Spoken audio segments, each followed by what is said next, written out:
Yo, welcome back everybody to a brand new episode of the Shuffle Pod. We are now on episode number 22, and this is going to be a Shuffle Squad New Year's recap episode. We got, of course, PJ and Jon, the managers of the Shuffle Squad, on today's episode. What's up, y'all? Hey, how's it going? Hey, never seen me here before, so I'm new. Yep. Jon edits all of our videos, but we've never had him on the pod before, so it's a Never. perfect opportunity to get him on the podcast. And of course, we've had PJ on. So what, your fourth time now on? That's crazy. Yeah, just hanging out here in the shadows, just waiting for my next episode to hop in on. I love being here with everybody, and I really enjoy the podcast and what everybody's been doing with it, and always excited to be here. Yeah, no, you're just a fantastic guest. But yeah, so this episode, since it's going to be like one of the first like New Year episodes, we thought it would be great to kind of recap 2022 as a whole, not just for all four of us as what we got up to in 2022, how our 2022 journeys have been, but also to maybe talk a little bit about the future. But we also have a really cool segment where we're going to be talking about what were the most impactful cards of 2022. Of course, we had the entire year from Sword and Shield on, and there were a lot of cards that made an impact on the standard format. So that will be one of our big segments in the video, is recapping the best cards in standard in 2022. But before we do get into that, we're going to do our weekly/yearly recaps here. We'll start off with Lindsay. So what about you? What's going on, everybody? So I'll start with like my week. It's been a pretty low-key week for me with, the holidays and everything going on. Been super lazy all weekend. Just ate a bunch of food, did a bunch of relaxing, as you should during the holidays. I know you can't really tell because you guys only see like a very small like section of me during the podcast, but I redecorated my stream room and it looks amazing. I actually really enjoy being in here now. It doesn't give me anxiety every time I walk through the door because it's just a huge fumbled mess behind the camera. So it looks really good in here. I'm really excited. What else did I do? I got a bunch of like decorations at work. Like I went ham on Amazon and like bought a bunch of decorations for work, and like all the nurses were like teasing me because like I'm like the one young nurse who like decorated her whole little area with all this cute little stuff, and they're like, Lindsay, stay off Amazon, please. But yeah, and I've just been trying to stay warm because it's been insanely cold the last couple of days. Like I live in hot Atlanta. Tell me why it was like 6 degrees the other night. Like I don't do that. We don't really mix well with that.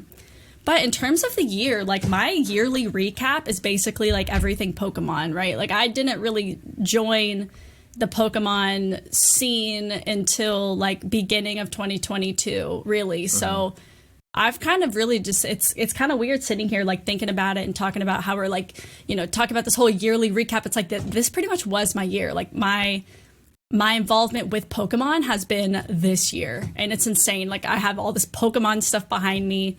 It's just been crazy. It's been really interesting and a really heartening experience to like go back and look and think about all the people I've met, all the friends I've made, and how much of an impact this silly little game has had on my life. So it's been a nice little week, just thinking about this past year and soaking it all in. But what about you, LDF?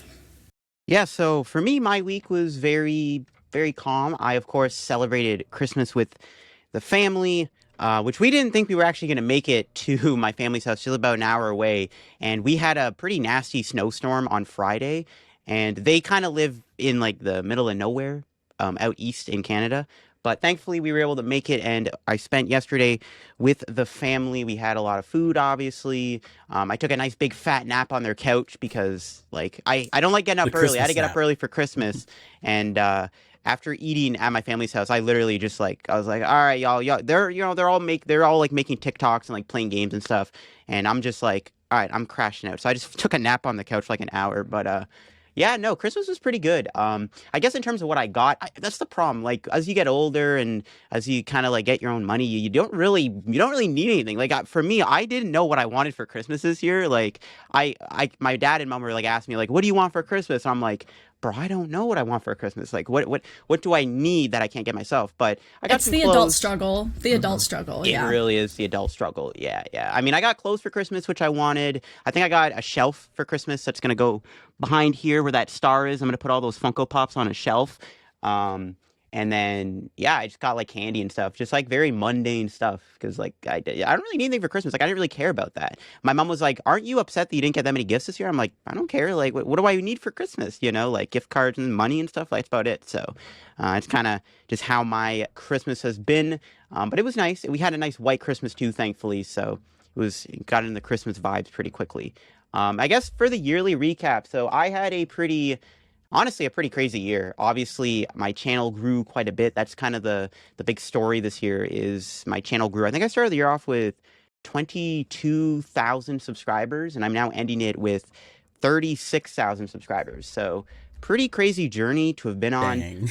Yeah, we hit 30K, I think, in July, which was pretty exciting. And I'm pretty grateful for the YouTube journey. It just kind of got even bigger and better this year. Obviously, joined the Shuffle Squad, which is awesome. Honestly, though, I think this year is probably one of my least favorite years I've ever been, though. This year I struggled with a lot of depression and mental health issues more than any other year. Like 2020 was a pretty rough year too. 2021, I had there were some low points, but looking back, like I look more fondly on 2021 than I do 2022. Like I don't know, I was just really I didn't like this year. I was so miserable this year, just very depressed. Like just a lot of dumb things happened. A lot of things I don't really want to talk about in this episode. Just a lot of things this year just really just like made me really bitter. It's just hard to explain. Like I think one of the main examples is like a lot of people died this year. That I know I lost a couple family members. One of my favorite rappers died just suddenly. It's just like I don't know. This year just felt like it was out to get me. Like I didn't. I don't know. I didn't like this year. I'm really glad this year is over. I personally just was not a fan of it. I hated it. I struggled with a lot this year, and I'm hoping that 2023 can maybe be a better year. That's just kind of how my year went. A lot of ups, a lot of downs, but we somehow made it to January somehow. But yeah, PJ and Jon, what about y'all? Oh boy. I feel like my year has just flown by. Like I blinked once and 2020's gone. Yeah. Exactly. Ever noticing what happened, because we've been doing so much stuff with the Shuffle Squad that takes up 50% of my time, and my other job takes up the other 50% of my time. So I'm always doing something, and it winds up causing the time to go by just a little too fast. But the year wasn't too bad. It was just Shuffle Squad stuff. I did go to a bunch of regionals. That was cool. We actually just got back from Texas. And Texas was 30 degrees. Like Not a fan. I left New York. Not a fan. New York, 30 degrees, perfectly fine in the winter. No problem. I can deal with that. 30 degrees in Texas is horrible. Yeah. I had to pack a winter coat, a whole bunch of like pants instead of shorts. I was not happy. But it was such a good time. We met a whole bunch of people.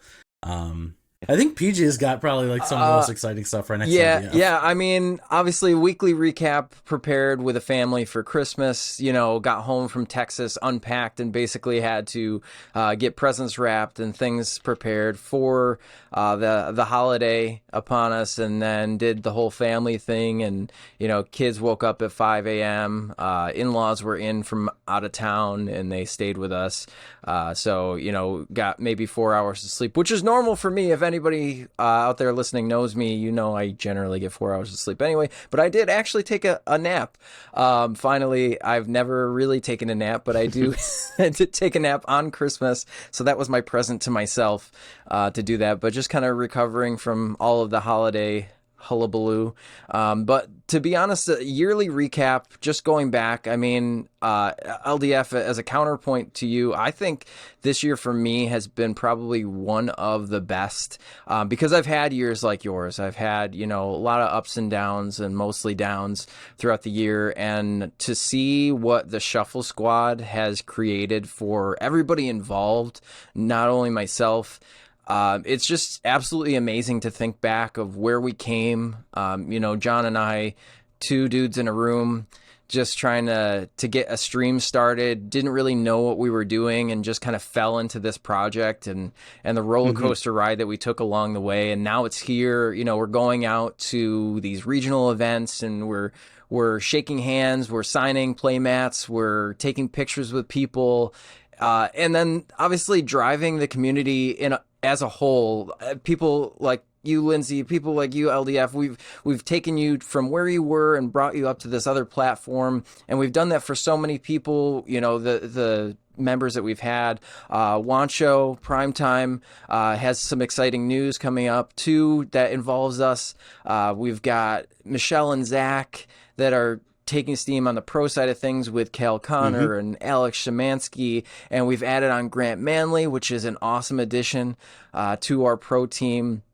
We've got Josh Frink, who is an up-and-coming, obviously, streamer and YouTuber on the team as well on the pro side, so going to be playing more events as well. Absolutely insane to see all of these people who came in and tried to raise the bar essentially in the Pokemon community and go to that next level. And I mean, I couldn't be thankful or more thankful for the year as a whole to see what we've done with the team, where we came from and where we are now. And then even on the point of my career, obviously I've tried to get my feet a little bit more wet with Shuffle Squad things throughout the year. And I've adapted my career from coming out of somebody who worked with beverage merchandising at the beginning of 2022, and then in the insurance world that I didn't really care for. Now doing something that I went to school for. I went to school for marketing and management, and now I'm doing a little bit more with that. I'm able to spend more time with my family. I'm able to do things with my other family, which is the Shuffle Squad, and even going into next year, I'm able to do even more things now, which is just, it's life-changing for me. And anybody that can have that experience, it's very rare to see that. And I think that the Shuffle Squad definitely did that for me. So, I mean, I'm definitely a little emotional about everything that's happened from the beginning of the year to now. And I can't wait to see what 2023 has in store for all of us. Yeah, no, I agree. I hope it's going to be a good year. That was a lot to unpack. Yeah, it's going to be a tearjerker of an episode for sure coming up. It really will be, really will be. Before we kind of get, dive more into the meat and potatoes, if you will, of the podcast, you guys know how to ask the pod. You send questions for the chance of them being answered on the podcast. Send them to podcast@theshufflesquad.com. You can send us suggestions, topic ideas you'd like to hear, and even recommend guests that you would like to see on the podcast. So we do have a question today from Pidge, PTCG. So Pidge asks, I was thinking about picking up some singles for a Mew VMAX deck. Do you think it will be good post-rotation, or will it not be as good in the meta anymore? Do you think it might be a good pick for EUIC? I think the first part's a pretty easy, solid yes. After rotation, it's not going anywhere. I mean, literally the fastest deck in standard. Like we're losing Quick Ball, but we still have Feather Ball. We're getting Nest Ball. So no brainer. Capture Aroma, capturing Aroma is fine for Mew. It's fine. It's a burnable card. Can get you a basic, can get you a Genesect Meloetta if you still play the Meloetta version. It can get you a Mew, or it can get you a Mew VMAX, or it can just be a card to waste. You know what I mean? Like it's Capture Aroma's fine. Right. I would say though, I wouldn't buy singles. I'd buy the battle deck, the League battle deck. Of Mew. That comes with like the core of the system. Yeah, exactly. You get the Genesect, you get at least two Mew line. You can buy two of them for $60 US, and you get a whole deck. Exactly. So buying singles might not be the way to go. You can find those battle decks anywhere, any card shop and stuff. But I don't think Mew's going anywhere. I think it's a pretty solid in the meta, and it's going to stay that way. Yeah, absolutely. I agree. I think it's going to be just fine. Yeah, I think Mew is probably the BDIF, to be honest. Like it has the fastest draw engine. Every single deck loses Crobat. Mew still keeps Genesect, and that's just kind of, you basically still has like 4 Crobats a turn or something like that. So even Mew's with still gonna be BDIF. I was going to say, even with some of the new cards that we saw released already, there's nothing that one-hit shots, nothing that donks, has that donk potential that I see. Yeah, exactly. That's another thing. Yeah, that's another thing that Mew has. It has the donk potential with Meloetta, and yeah, all it loses is Rotom Phone and Quick Ball, which yeah, Quick Ball is kind of a bit of a loss for it because it is a really good way to thin your hand. But it still has Ultra Ball, Cram, Battle VIP Pass. It's You still can run, a lot. you run trekking shoes too, right? Instead of Yeah, the you could Rotom probably phone. play trekking shoes in the deck too. Yeah, some people aren't playing. You know, I also don't hate the altar, the premier, whatever it is, the premier, the seeding that just came out, the something, the primordial altar, where like you can look at the top card of your deck and you can discard it. Yeah. Yeah. It's I don't definitely think a it good goes pick. anywhere. EUIC, No, it's for going to be sure. disgusting for sure because it's a deck that people Yeah. know how to play, and it's not these brand new cards that are released, and it's a brand new Exactly. format. So you just that's a good play for sure. Well, Do the you have other the thing dates for too. EUIC yet? EUIC think so. April Yeah, 2023. April? Okay. Yeah. So it's going to be after rotation. Yes. Yeah, it'll be the new So- format. Yeah. Yeah, it's the Gotcha, first so- one in the new format, or Vancouver? No, I don't think Vancouver is because they pushed I it think back. No, Vancouver's Vancouver's not. Vancouver's in March. So Yeah. Yeah. Vancouver's still going to be lovely old Sword and Shield on. Yes. But yeah, Mew's definitely really good because the format slows down a lot. Mew is still extremely fast. It's faster than any deck in the format, and that's really, really good. Even though Gotta Drapion go still fast. exists. Yep. Yeah, exactly. Got to go fast. Drapion still exists, but Well, if you want to go fast, you better check out atlastcg.com and make sure you use the promo code TSS12 to save yourself 12% off on any of the singles that you do find there. Now, if you are looking to play the game online, you can also visit PTCGOstore.com and use the code TSS5 to save yourself 5% off on the online codes, whether it's for PTCGO or inevitably PTCG Live. So that's what we will be transitioning to in March. So make sure you get all of the necessary codes now. That way you're prepared when the rotation does hit. Now, if you're looking to get any sort of TSS swag in your pocket, in front of you, at a table playing these games, you can check out yourplaymat.com and use TSS YP5. TSS YP5. Okay. TSS5 YP. There we go. You can use code TSS5YP on their site. You can check out the link below in the description, and you can get yourself a TSS branded playmat to play at any of your large events coming up, or even if you want to play at home with friends, you can get the TSS branded sleeves off that site as well. If you don't like the TSS logo, you can also make your own logo on the site. So make sure you're checking out yourplaymat.com for any sort of playmat needs. Yeah. there you go. All right, you guys know what time it is. It's time for Guess That Pokemon. So this puzzle was brought to you by our friends over at Pokex Word. It is the best place to get your fill of Pokemon-inspired puzzles. They post new puzzles every single day. So you guys know that they have the Guess That Pokemon online at PokexWord.com. And also make sure you follow them on Twitter because they do a ton of giveaways. And like, who doesn't love giveaways? Free stuff. But we're going to go ahead and start with the Guess That Pokemon puzzle of the podcast. So I have the Pokemon for today. So this one's going to be a little bit of a tricky one, but I believe in you guys. We are going to be doing a 10-letter Pokemon. That's right, 10 letters. Let me double check. 1, 2, 3, 4, 5, 6, 7, 8, 9, 10-letter Pokemon. Holy. All the way from Generation 8. The Sword and Shield generation. Okay. I don't think we've done Sword and Shield yet. And to be completely honest with you, I had to like triple check the gen on this one because I did not know that this was a Gen 8 Pokemon. Damn. Okay. Good luck! So Gen 8 and 10 letters. Trying to think. There's actually not a lot of longer named Gen 8 Pokemon that came out in that generation. I really think like there is. Not a lot of biggest long names. is it Dragapult? That's a good guess, but it is not Dragapult. Ooh, is that Dragapult 10?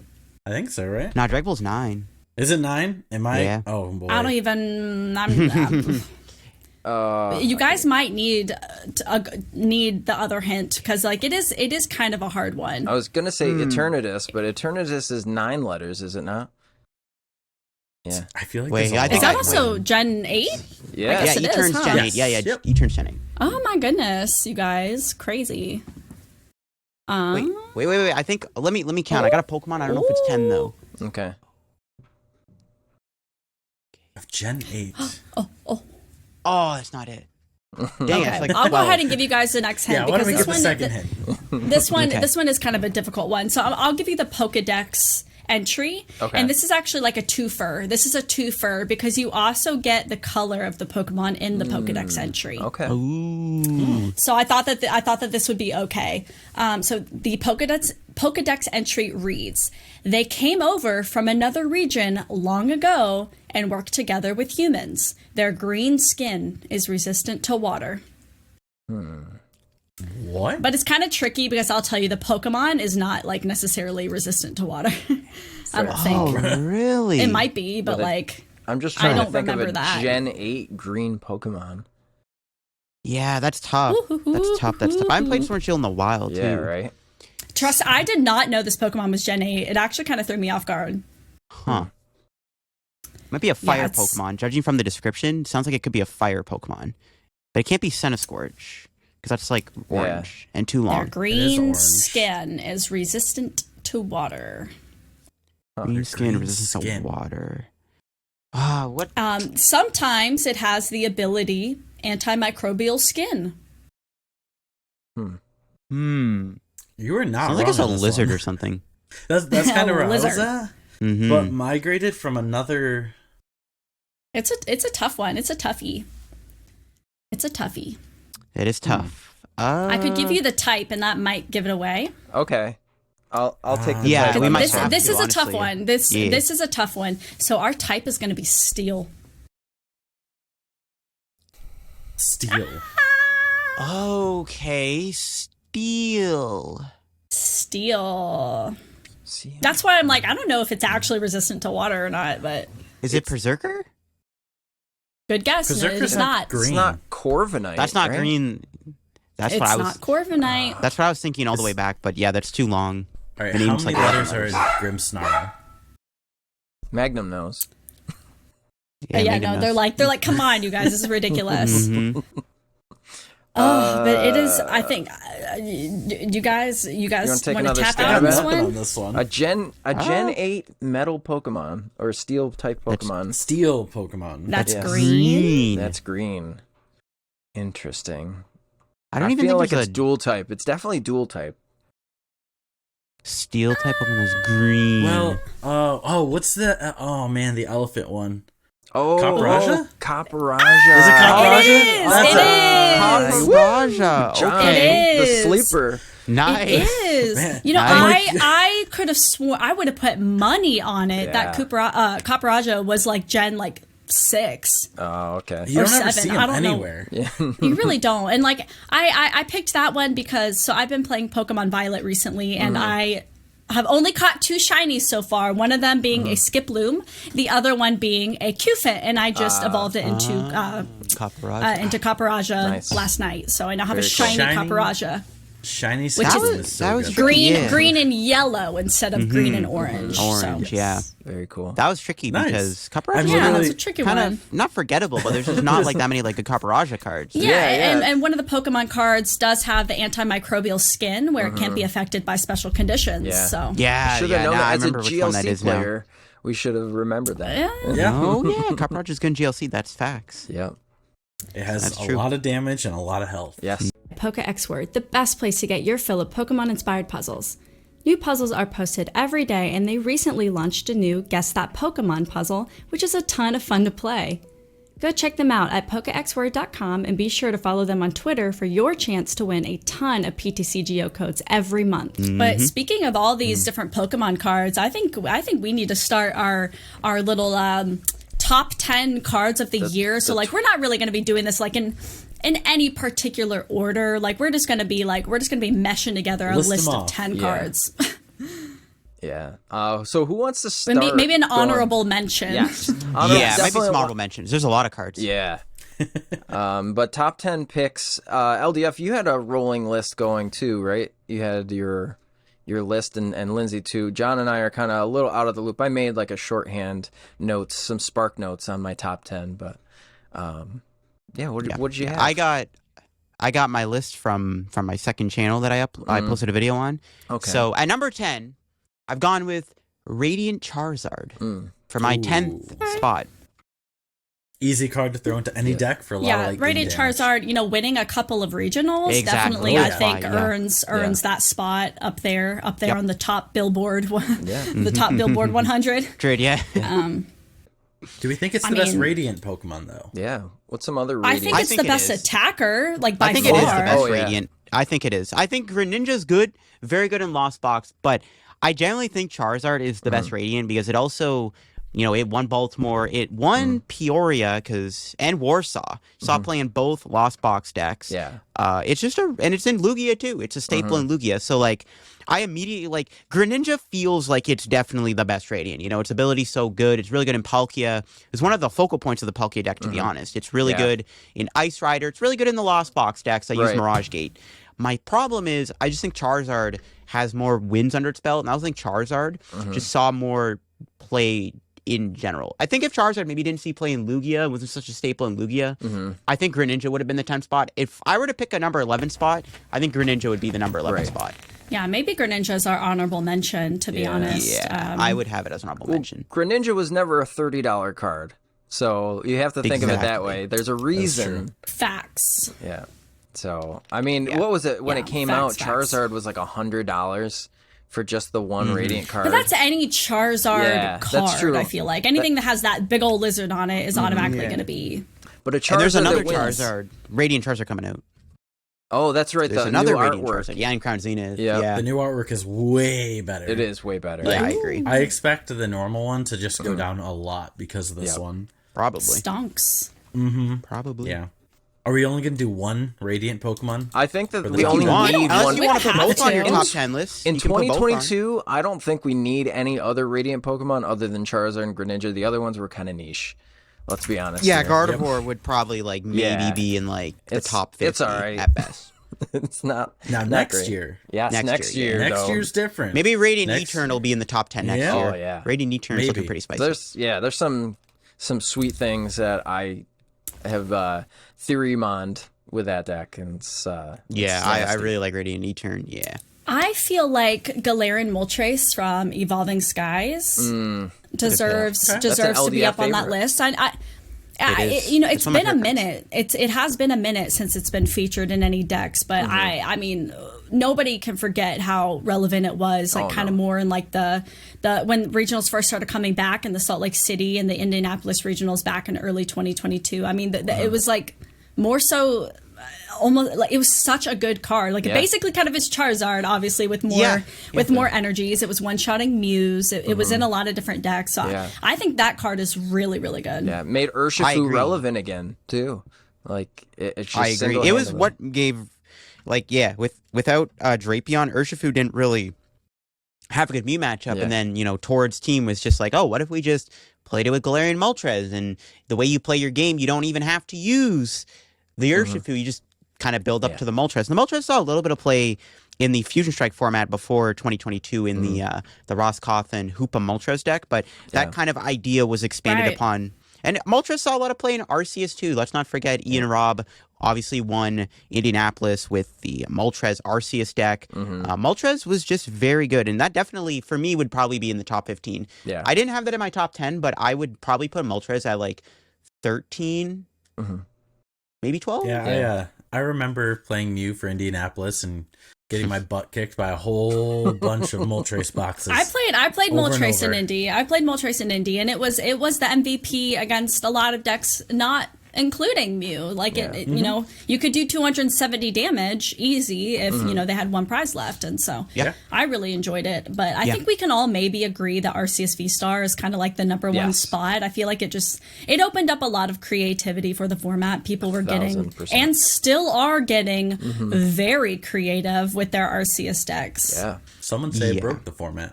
Exactly. I don't think anybody's going to argue that Arceus is the number one pick. I mean, it defined the year. It won so many tournaments. I mean, it won the first tournament with the Gengar build. It won Vancouver with One Hoopa. Worlds. It top won Worlds. placements? NAIC, Yeah. too. Yeah. But yeah, and NAIC And exactly. NAIC. It won I think it won both Salt Lake Cities because Gudra won also. Yes. Yeah. Arc It Gudra won- won. It won an Arc Dura deck one. I forget what tournament it was. It was Oh, Arc it's the Dura one versus with Blissey. I forget Blissey. which Yeah, one that yeah. was. I think it was Milwaukee. I think Right. that was Yes, Milwaukee. you're that it right. won. You're right. Yes. So Oh RC yeah, Durham won. the simulation regional. We're all like, what are we watching in the finals right now? PTCGO Yeah. simulator. Yep. Of course, But most importantly, Arceus won our hearts. Yes. So. Yeah, Oh, that's it's easily the best card. It's easily the best card, and still good. It is losing some cards next format. Yeah, Yes. I mean, it loses Inteleon. Yeah. It loses a couple of good VMAX Pokemon. For the most part, though, I think it's still going to be really relevant. I mean, we still have like Arc Flying Pikachu, Arc Tina, Arc Espeon, Arc Gudra, Arc Reggie Drago might become a thing. I think with the format slowing down, I generally think that Arceus kind of gets a little bit better since the format isn't as fast anymore. Lugia can't just be like turn 2 out of nowhere. Yeah, hot take. Arc Shadow Rider Calyrex with Radiant E-Turn. Insane. Nope. John just says no. Nope. See all your cards. Calling it. Not happening. Every card. All right, stand on that, PJ. All Play right, that all at right, play all that right. at the I next will turn you go stand into on the this hill. rotation. Yep. Orlando. Let's do Yes, it. Orlando play. Yeah, we'll Play see you in Orlando. Orlando. Yeah. I'll see you in Speaking the of side the events. Inteleon engine, I do think as much as people want to hate on it and say it's, it's whatever, you can have your opinions on it, but like you can't say it's not good, right? Like searching for whatever card you need at, kind of at your disposal, pretty good. I think deserves a spot there in our little top 10. Yeah, I would probably put it Maybe either the at number shady dealings. Yeah, I would put it at number 2 or 3 because Inteleon was everywhere, and while it has slowed down a little bit in the couple months, it's the Inteleon engine doesn't see much play anymore, but it did define the year. I mean, I saw a lot of play in Palkia, I saw play with Arceus, saw play with Urshifu. Ice Yeah, Rider it was just- early in the year too. Yeah, Ice Rider, Yep. Calyrex. John played Ice a Rider, lot of Calyrex. Inteleon, had all the gold Inteleons, the did. fancy I arts. did. I played The a lot of bling. Inteleon. Yeah, you did play a lot Yeah. of Inteleon. We had I Inteleon spread pretty all much over learned the how to NAIC play the table. card game. Yeah, Jolteon pretty with much Inteleon. learned how to play it. Yeah. Yeah, Right. Is Jolteon on your Yeah. list? Leafeon. No, No, Leafeon's trash. Leafeon's trash. Leafeon No, fell no, off so I'm just hard. saying, like, the Inteleon engine made so many decks good. It did. Yeah. it did. It was a different did. way to play. Like, in the past, we've always had the 2 prize basic V, EX, GX that drew us cards. Did NA Crobat, Shaman. But Inteleon was something different and new, and it was refreshing. I know a lot of people hated it because people had long turns, and people didn't like how it just got you any card you want. But I think it was a breath of fresh air. Inteleon even became its own attacking deck too, like the Radiant Charizard Inteleon deck. And Inteleon box, right? Exactly, yeah. There was that. There was Moltres. Like, there were so many ways to play Inteleon, and it definitely has to be up there. It definitely defined the year. Easily the best support card of the year. Yep. Yeah. I'm gonna throw. I think a couple of. Oh, you go ahead. Oh, sorry. I'm gonna throw one out there. Eviltall. I think Eviltall, especially Which one? cornering down. Exactly. I think both of them were Yes. good. Yes. Both, yeah, The answer yeah. is yes. I think that going into 2023, obviously we're losing the amazing rare Eviltall, but both of them have been fantastic. Obviously made control work. They were still played in the NAIC list that Sander brought. That it just removing energies from Mew VMAX, the deck itself, was so good with the one that came out of Celebrations, and then obviously being able to KO anything once Lugia came into the format. Eviltall has just been a solid card, even from the prior format rotation before COVID. Eviltall GX was great in the Obstagoon deck. I remember that. I remember that. Yeah. That was one of the highlight cards from that deck. I shouldn't even know what you're talking about. Yeah, I don't even Lindsay remember doesn't it. know. Nope. No, but it was just Eviltall has been such a great card, and every time they really print an Eviltall, it's either mid or fantastic. So I'd say Eviltall is true. probably one of the better cards for the 2022 year. Yeah. I was gonna say too. So Lindsay brought up Galarian Moltres. I had Rapid Strike Urshifu on my list because I think that Urshifu deserves to be in it. Yes, it isn't seen play anymore, and I mean I've been trying to revive it on my stream and stuff, and I know Tord still plays it quite a bit. Yep. But Urshifu did, I would say, define the later half of the Billion Stars era. Without a doubt. Oh, It was a long time ago, but Urshifu, I think, deserves to still be in that discussion because it saw a lot of play. But basically, before Palkia came out, Urshifu was running the format. That Urshifu Moltres deck was so good. Urshifu was really good against Arceus, and I think it has to be on there. Like, Moltres is a good pick, too. I personally want to say Urshifu, but I mean Urshifu and Moltres, same thing basically. I think both those are kind of in the same ballpark. I feel like it got pushed down a little bit once Mew started to become relevant. Yeah. It did, and then people Fusion figured out Strike. Moltres, and then Right. Urshifu, Moltres Exactly. became Good. Beedif. Yeah. And then Whimsicott came Beedif. along, Yeah, and yeah. Hoopa. Hoopa V and Whimsicott. Whimsicott both kind of came along to try to counter the Urshifu Yeah, deck. and people stopped playing. It was in the Sylveon decks. I have great memories of Rapid Strike Urshifu because that's what I played at the first tournament I met you, LDF. When we went to I remember Canada, that, yeah. I had played that. I remember that. I was in a field Actually, of funny enough, I was playing the Arceus Lycanroc Moltres deck. in the field Yeah. of Arceus decks and Mew VMAX decks, you play Rapid Strike Urshifu, and you just annihilated people, and it was great. And I unfortunately took care of all You kicked your my butt. all of your Yeah, you Lycanroc friggin' destroyed me. It was like turn 2, and it was just a great deck. I do think that was a good card for sure for the 2020 Very, year. very, very high skill ceiling type deck. Mm-hmm. Because I've been trying to replay that archetype on my stream. Mm-hmm. Obviously, it's really different than what it was before. Like it's got Drapion and Radiant Charizard and Zeraora now, and the Intellion Engine, Drapion V-Star. There's so many ways to play it, but Yep. it's still a deck that requires you to kind of be on your toes. You have to really yeah. think ahead with that deck, and there's a reason why Tord still plays it because that deck is still. I don't know if it's good. I don't even know if it beats Lugia, but Yeah. it definitely can beat. I feel like it can beat anything. Yeah. Like the way whatever action you take has to directly link into your next turn, and you Yes. have to have a lot of flow with the It deck. is hard to play. It is hard to play. You do have to obviously, Yeah. arguably with any deck, know exactly what you're doing and exactly what your resources are and have your plan. Yeah. Yeah, especially in a deck like where it's just a bunch of one ofs, like Urshifu. But I also think too, like a Pokemon that kind of goes with talking about the Urshifu is Manaphy.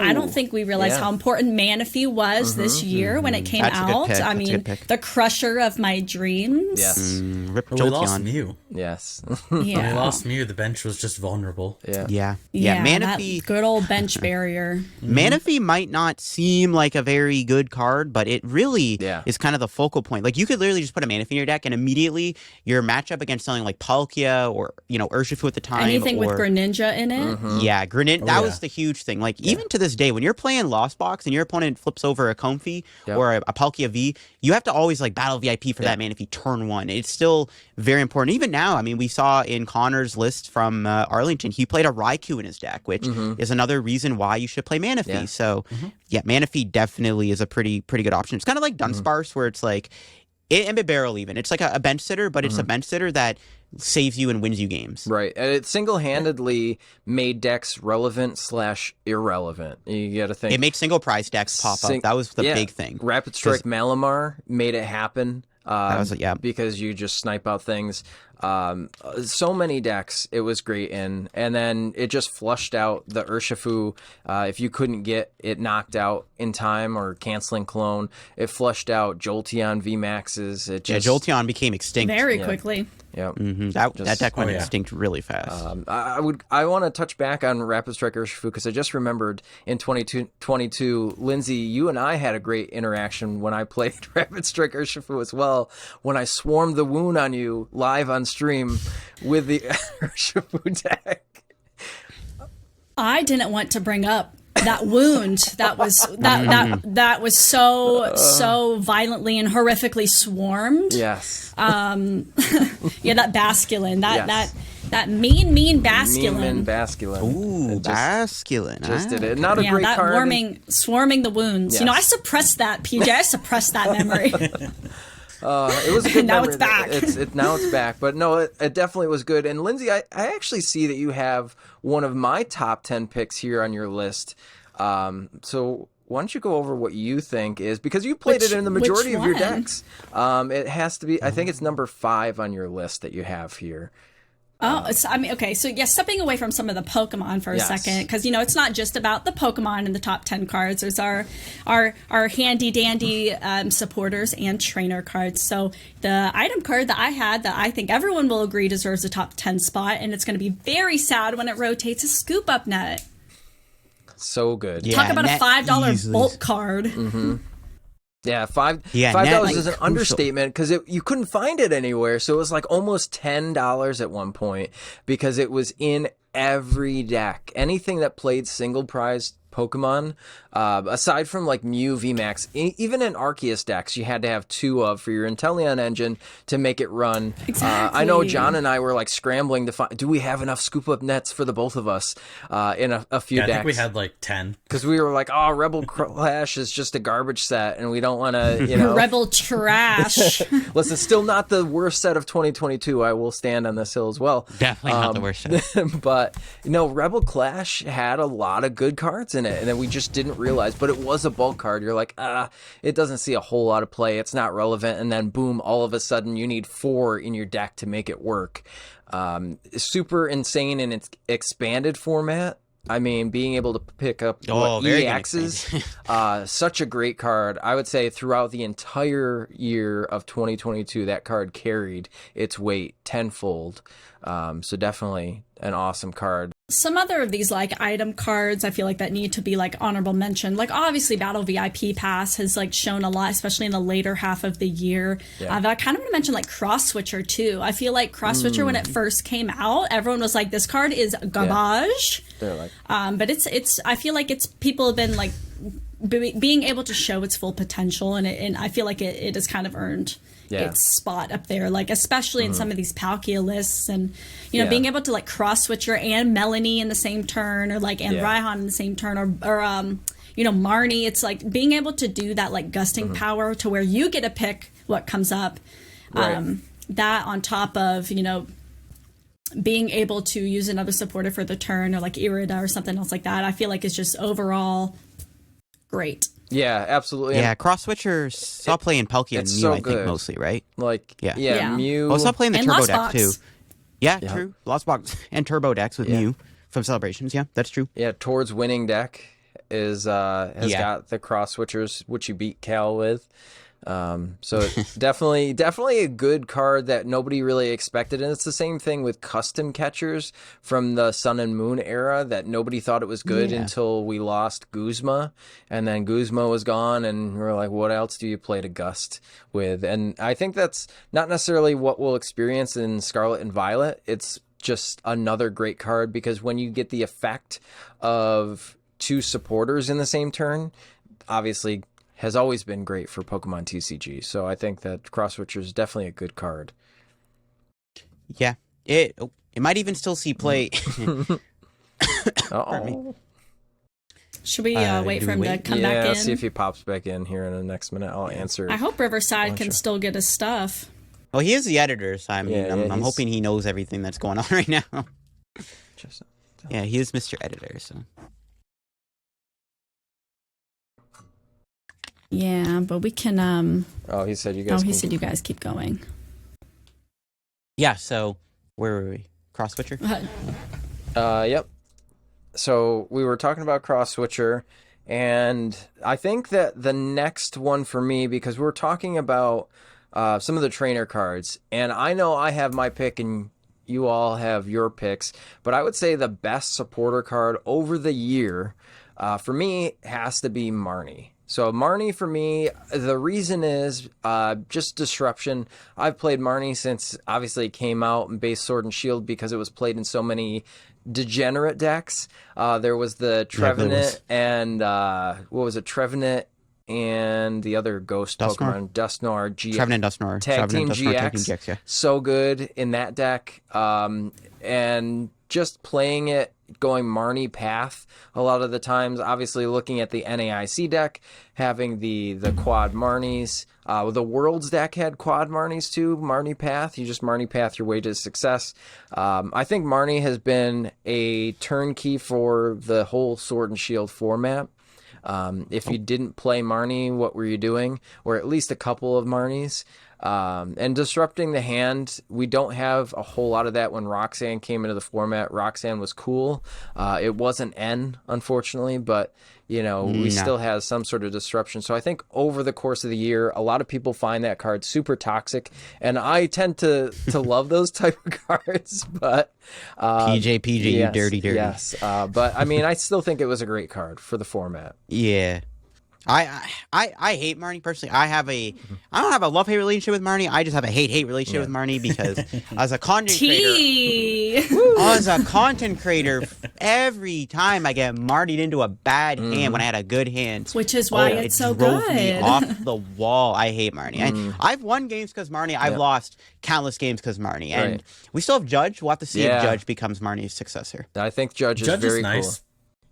It doesn't interrupt as well as Marnie does, though. No. Because Judge can still be good. It does bypass Orang Guru, but Guru rotates. So sure does. Yep. Yeah. And you I guess another. Oh, I was gonna say you get the full art judges from the Sun and Moon set too.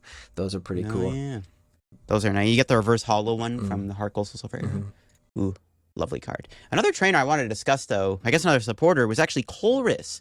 Colress Experiment / Comfy. I mean, it is basically the heart and soul of Lost Box. And I think it's hard to pick between Comfy or Colress. I think both of them are just kind of grouped together as like one card, right? So I mean, Lost Zone's only been out for like 3-4 months, but it's already won, 2-3 regionals, countless top 4s at ICs.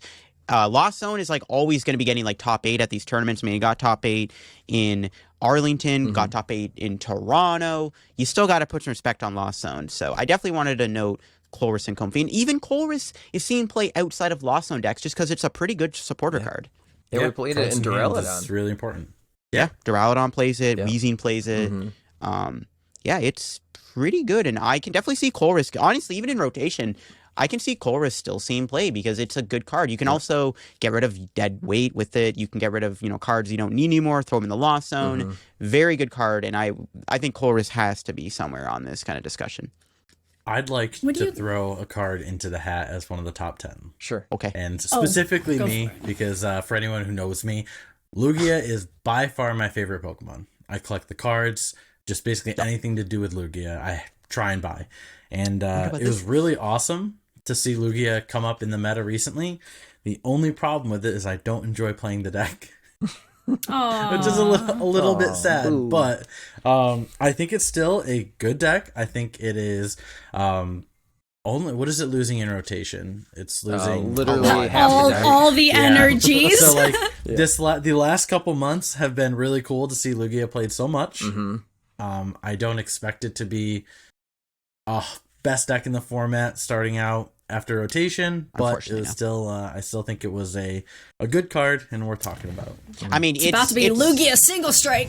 Yeah, basically. Or Rapid Strike or Fusion Strike. But Lugia... Single Strike can get the energies back with the urn. Exactly. Yeah, recycling energies is like so good, and Gengar. I mean, So I feel like Single Strike's kind of realistically going to be like the best option because you can get the Single Strike energies back with urn.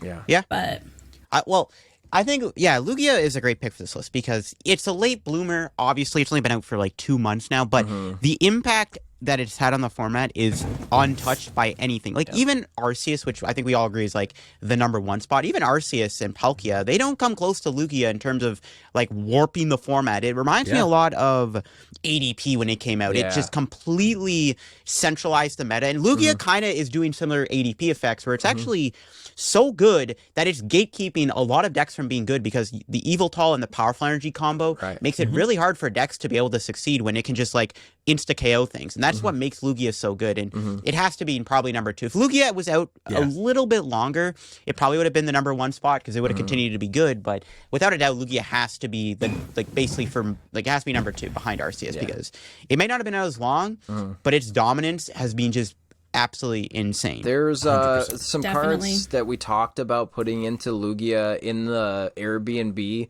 right before Arlington that I was talking to Cal about, and if we see that deck actually come out into anything like these next couple of regionals, I probably don't want to play Pokemon for a long time because I don't know if anybody's thought about putting these cards into Lugia, but if I see after the episode, you gotta leak that after the episode.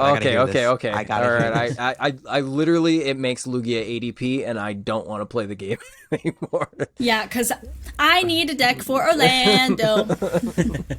But definitely Lugia for me. I would say change the game. I think I know what you're talking about. I think I know what Pokemon you're talking about. We're gonna need to catch me up after. All right. Lindsay, you had a supporter card here on the list as well that you wanted to talk about too. I know we got sidetracked with some Pokemans, but I had two, and I did erase one here because I thought it was maybe a little bit biased. I did have Irida on there, but I think that was more so biased towards me because of the decks that I chose to play. Irida's a pretty good pick, though. Definitely a good pick.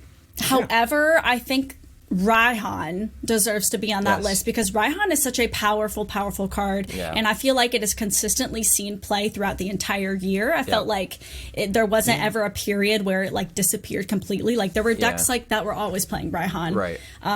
It's a great one-up to play in Arceus. Oh yeah. Right, and like it is a very, very strong card. It makes like single prize cards really well too, or work really well. And I don't know. It's good in the Rayquaza deck. Talk about a combat it's card. good. Though. It's good in a lot. Yeah, it's good in a lot of decks. With the Irida, of course, being better with the water-based stuff. So.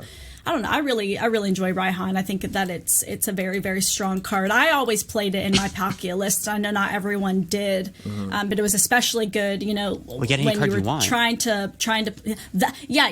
Turns out getting any card you want rocks. Pretty good, right? But then also playing with the Melanie, whenever I played Arc Intel or whenever I played Palkia, I would take advantage of attacking with Inteleon and using Aqua Bullet, and a lot of the times you were in situations where you obviously can't Melanie to an Inteleon, and I felt like Raihan was kind of like low key the MVP. And sometimes you're Melanieing, and you're like, I really need to hit the choice belt, but you can always just. Raihan and grab the choice belt. You get the energy. Raihan. So, it was good in Urshifu too. It was great. Late pull off rapid flows after you do keep calling.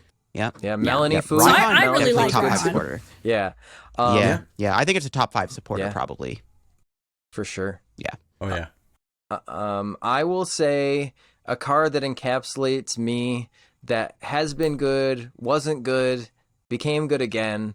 It's kind of I know which one you're talking the about. deck that I love to play, that style. Galarian Wheezing. I would I thought you were say. saying Mewtwo. Oh no! I thought No! Mewtwo too. Yeah, I thought you were saying Mewtwo V Union. V Union is a great card, but I love Galarian Wheezing. I've always loved Galarian Wheezing. I didn't think it was always good through 2022, but now it's making its way back. And I've seen PJ, you dirty. I know. PJ just likes having people not play the game. Yes. He's just picking all the toxic cards. Yes. Watching the world burn. Yes. Like, just imagine sitting next to PJ at a regional, just like, you can't play your deck. Just sitting there Surprise. sobbing. Yes, as loves his I control. played Blissey Control at Toronto Regionals, and all of the Lugia players just scooped up their cards and bye. Ran away crying. Yes. They did, yeah. Yeah, I never would have thought that a guy as nice as PJ would just like love playing control. It's He's very, so- very, he's it's so very wholesome, and deceiving. then- It's my toxic trait is playing Yeah, disgusting. like wholesome family man, Yes. but like also does not want you to play the card game. yeah, So. that's facts. John played some toxic cards this year. Finally, He did. Yeah, he did. Okay. You want to mention one of them? It was a toxic card that I would absolutely never put on any top 10 list ever. Dishonorable. Just mention. make that very clear. Dishonorable mention. Where was it? Toronto. Yeah, I played Durant. Yeah. And Yeah, it was the good just, old Oh Ant. my god. I There were mean, a couple- Durant's like, I mean, it's okay. It's not like It's the C-tier. best card It's- ever. I don't even know if Durant was like It wasn't ever good. I literally rather smash my head against a wall than play against a Durant. Like, I'm not even being dramatic. yeah. Like, I just. yeah. Yeah. Well, I mean, It if we're on the was- it was topic fun. of Control Mill, I think we should either put either Miltank, Silene, or Mewtwo V Union somewhere in that Miltank discussion. was I great. think Miltank was great. Miltank everywhere. is solid. Yeah. What about Palpad? Pal No. Best card of 2022, Palpad. We are losing Palpad, unfortunately, to the rotation. Best but, card of my heart, yes, for sure. Yeah. For when you need Pa- six the bosses. good old Yes. Palular pad. I mean, Yeah. hey, sometimes you do need 6 bosses in Mew VMAX. Fact. But, you Well, know, it was big in Arc Intellion. It's good in Inteleon engine decks too. Yeah. yeah, good in a lot Gets of you decks. back your supporters. Yep. Control. It was just really good in specifically. Jolteon. Oh, I'm sure. Get back all those Cheryls. I'm gonna go with the number 1 top 10 card for the year of 2022 for me, and I think this holds true for pretty much everybody here on the pod. Quick Ball, which we are losing in March. was the best card in literally every deck that saw competitive play. Rest in peace. Rest in peace, Yeah. Quick Ball. Still going to remain in my cube, still going to remain in our GLC decks. Of an angel, fly away. Lindsay, you make a fantastic drummer. Stop singing. But no, yeah, Quick Ball, I think that's definitely the top 10 number one placement for me for year of 2022. Yeah, I agree. I would have chose it, but it's just like duh. It's like it's like research. It's like research Obviously. ultra ball. Yeah, it's like research ultra ball. Yeah. Well, duh. But Yeah. yeah, without a doubt, it's the best. It's probably honestly the biggest card we're losing with rotation, know. apart from maybe Crobat. Right. Yeah. Yeah. Yeah, I guess. and I mean, Nest Ball's you know. good, but Yeah. you don't get to thin your hand for things like Beebrel Right. or even Genesect. Yeah. You're not able to, if your bench is full, you just can't play it. It's a dead card. Exactly. And it doesn't work with Luminion or Pumpkaboo. Right. Yeah. Which is very important. Exactly. Yep. Yeah. There's going to be a lot of noobs that are going to go, I'm going to Nest Ball for Luminion, search my Nope. deck for supporter. Judge! Nope. Yep. Sorry, can't Thank you do for the that. DPL. Yes. Yeah. Yeah. Nest Ball, I think, is good. And I think Capture Aroma is pretty neat. I think it's going to be a little It's niche cute. because it's a coin flip. Yeah. And that's you don't like relying on coin flips in this game, Crushing Hammer. So. Exactly. That my honestly point. could be in the top 10. That could be in the top 10. Hammer, I mean, it wasn't as good as it Nah. was in the Vivid Voltage era where every friggin' deck played it, but it was still a very good card. It's Yeah. how like Mewtwo v Union. It was one of the crutch cards in Mewtwo. Well, And it was super really early. good in Blissey. People Durant, you might Yeah. have played in your little Yeah. ant deck. Sure did. What else played it? I don't want to listen to this crushing hammer propaganda anymore, you guys. It got reprinted in Scarlet and Violet. It's Yeah. still You'll going to see be it for here another for couple another of 3 years. Yep. Yep. Still Yeah. there.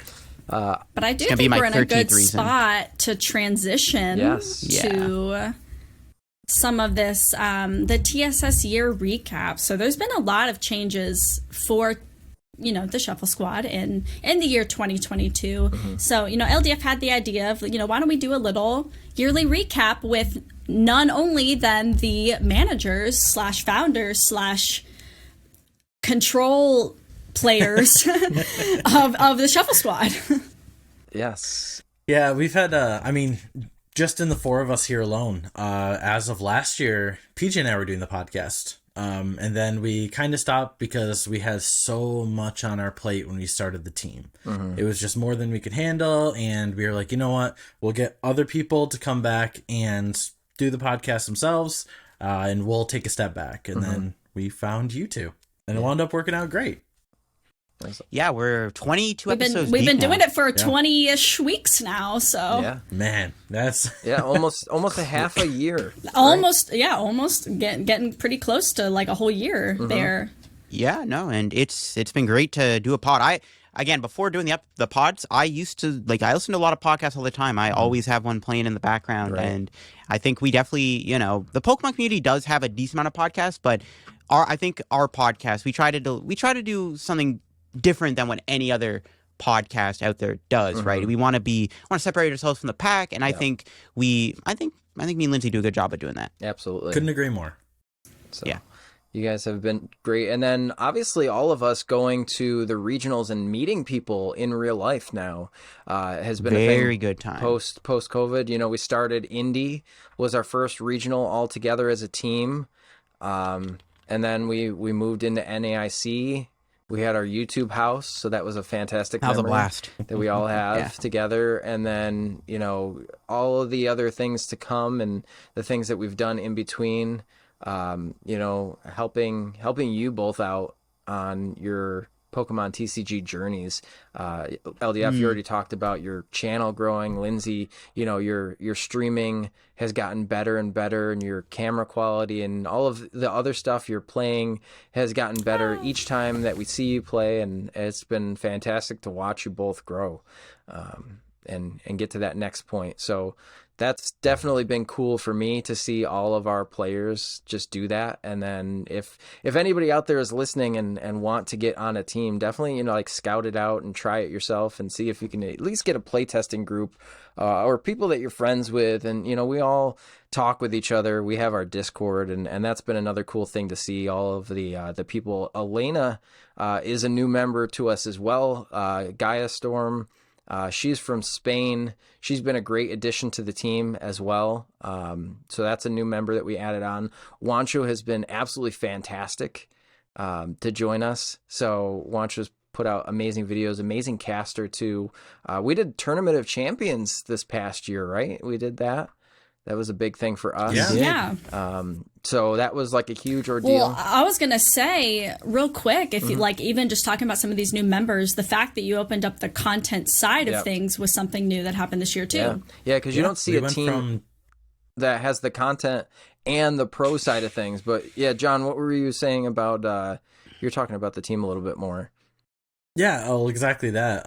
You see testing groups and stuff together, but anytime you see a team, it's usually just a group of people who test together and plays, and we kind of took that just a different route to kind of have both sides, the pro side and the content side, where the content side, we can kind of, work as a team, we come up with the best deck lists, if I can talk. And then on the pro side, they kind of do the same thing for the tournaments, and it's been really awesome. Yeah, it congeals very well between the content and the pro side.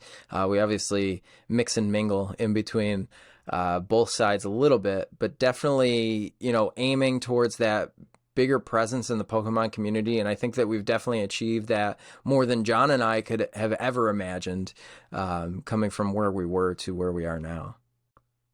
Yeah, two guys opening cards in my office. And making weird limitless online tournaments and doing that. Oh, I remember that. Oh, that's right. Yep, Master Ball. Yeah, we did the Master Ball back in the day. The first one. We handed out the build and battle codes to people, and they would send us what they'd get to make decks out of, or we'd have the post-rotation tournaments online that nobody else is doing. All those. I hope someone does that right now. Quick disclaimer. Yeah. I would love if someone did a Battle Styles on tournament, even though we don't have Scarlet and Violet out. Do it, because I am tired of standard. I for the life of me, cannot join a standard tournament on Limitless. Do it for LDS sanity, please. We can get into the Limitless platform on our side under the Shuffle Squad, and we'll make that happen. But for sure, the LDF post-rotation tournament. Yes. LDF special. So the LDF tournaments, I remember those. Those are fun. Yeah, they were great. So all these little things. You can only play LDF because now we're transitioning out of the online era in a sense. There's still that online era because everybody's been so used to it, playing online and doing the PTCGO and now the PTCG Live, which we won't really talk about because that's a whole other episode worth of worms that we don't want to open. But going into this format, I think that we are going to see that divide now between people who are playing online and people who are playing IRL. You're going to get your top performers in both because not everybody can afford to go to all of those regionals all the time. And, we do have the ability to do that. And I'm very thankful for that we can. But, it's not a slight against anybody because you can be a great player and not have the facilities about you to leave your house, or you might not be able to financially afford leaving your house all the time.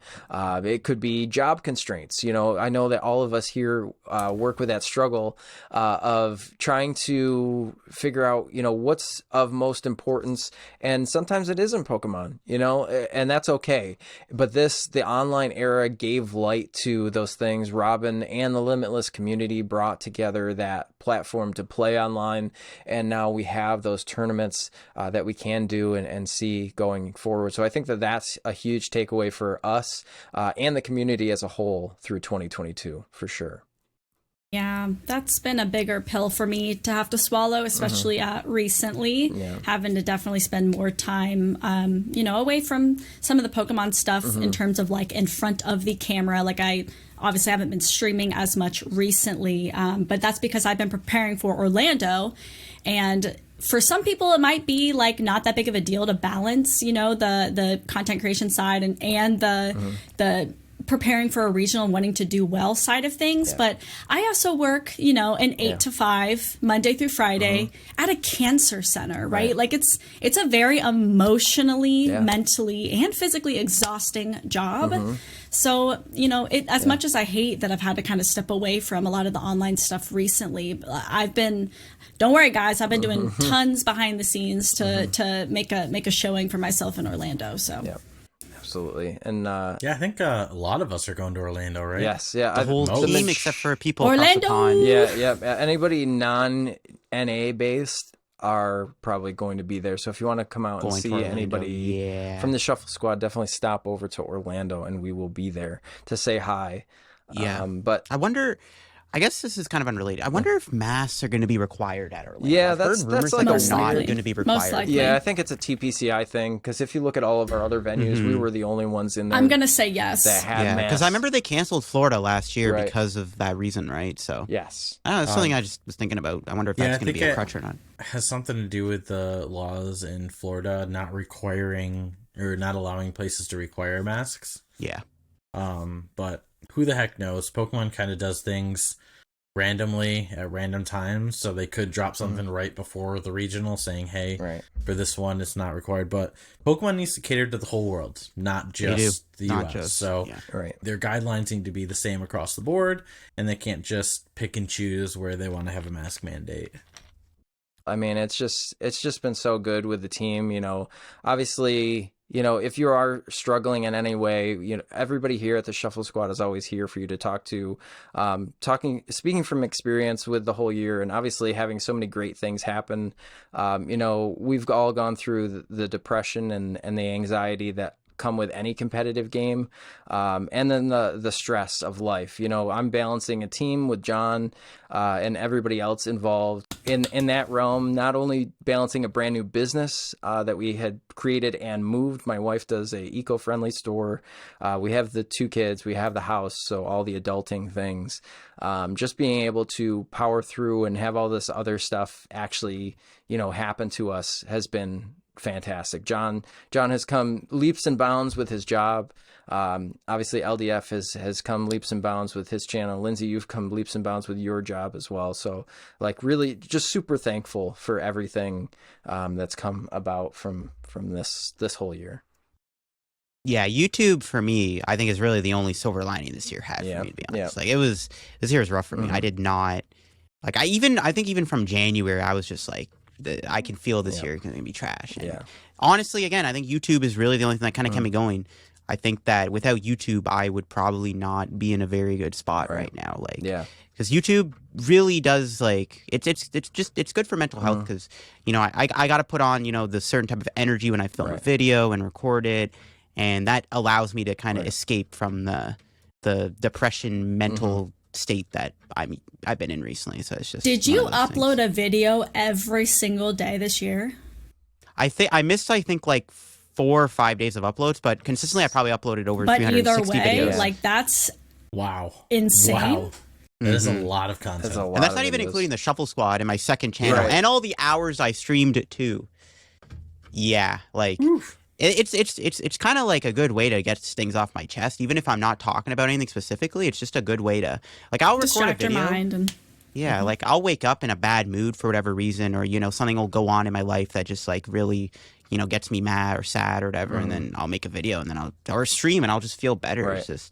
It's a way to kind of cope with the struggles of mental health and depression. And I mean, that's where I don't know. I'm just glad this year's over. That's where a lot of the fans don't realize. Everybody listening to this and everybody watching it, you definitely do make a difference in all of our lives, because the fans of not only the Shuffle Squad but all of our individual projects have been absolutely amazing. Whether you're in our Discord, whether you're just helping us out financially too by supporting some of our sponsors, the comments that you leave on the videos, everything that you do for us, coming up and saying hi to us, thanking us for our content that we put out here has been so amazing. I can't thank you enough as the fans in 2022 for TSS and the Shuffle Pod. I agree. I love when people come up to me and say hi. I'm like, oh my God, you spend your time out of your day to either watch me play video games or listen to me talk. That's the coolest thing in the entire world. Yeah, Absolutely. When I went to my first regionals or my first tournament at NEIC, I had so many people come up to me. It was insane, and it just like meant the world to me. and Honestly, we it might be read my favorite memory all from of them. NEIC. Is just meeting all the fans and everyone. It was just like it actually meant the world to me. And the IC was great. Yeah. It was fun. Well, PJ and Jon, do you guys maybe have any like secret leaks or something that you maybe want to like tease the audience for being so good and Yes. special for listening to us Yes. all year? Maybe some like 2023 teasers. Well, I can probably say a little bit about one. Right now, our pro team and our content team is focused around TCG. That's just how we started. The Shuffle Squad has always been a trading card game. But in 2023, that's going to change. Ooh. It is not just going to be TCG. What do you anymore. mean? Oh my gosh. So that is, fortunately, he that's all I cooking? can say. But got him. make sure to stay tuned. Yes. Make sure to stay tuned, because we're gonna be branching out, starting out pretty early on next year. I think is the roadmap right now. So, yeah. Yes, definitely the branch There you go. the There's branch no out pick. of the Shuffle Squad is happening. Can confirm. We can't give away too many details on what that means, but definitely paying attention to our Twitter, our Discord, our Yes. Patreon. You will know as soon as humanly possible when we can leak that info. I will go out on a limb and just say again, we love giving back to the community. We have an enormous, and I am not exaggerating, an enormous plan for 2023.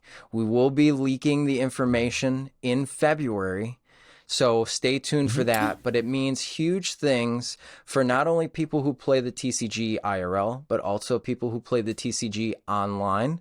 And it will allow a vehicle to project Pokemon TCG to that next level.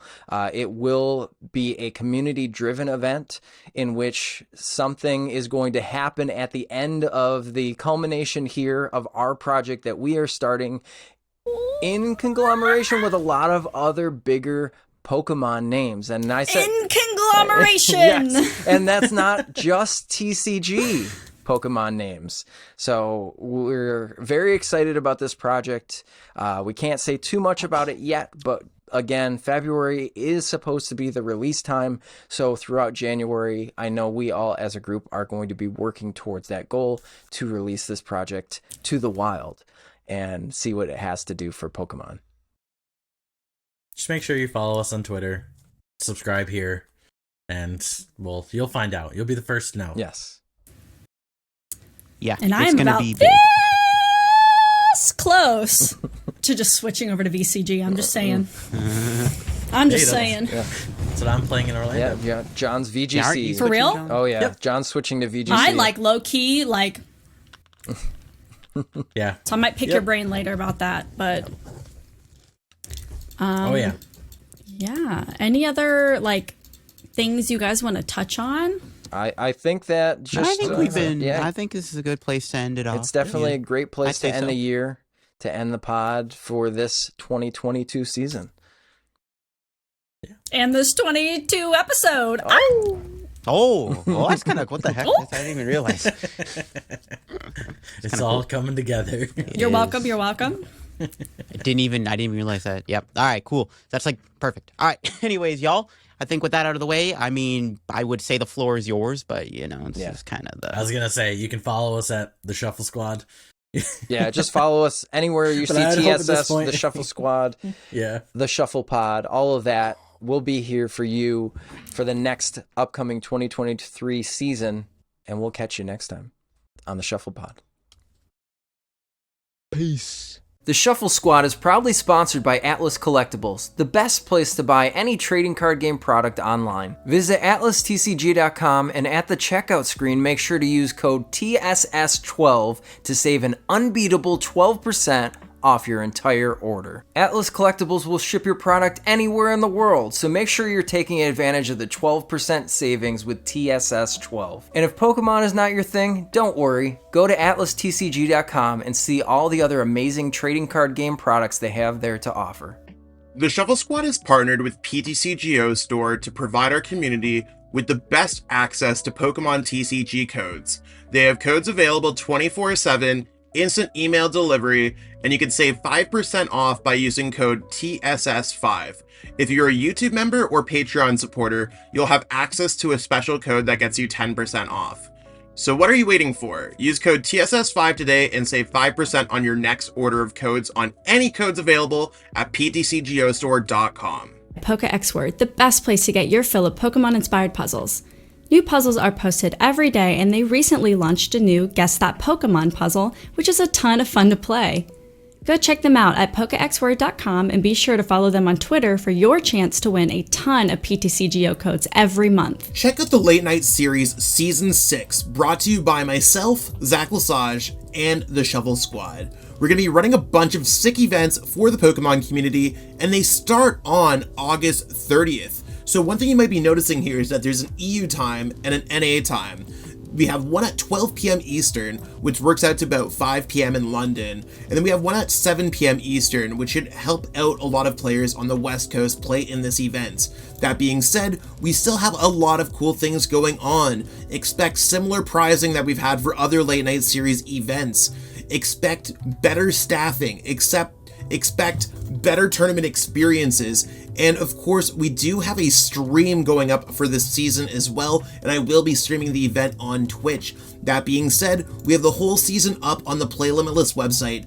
Late Night 51 all the way through 70 runs until we hit the Invitational on November 5th. So check that out, sign up today, and support Zach Lesage Events and the Shuffle Squad.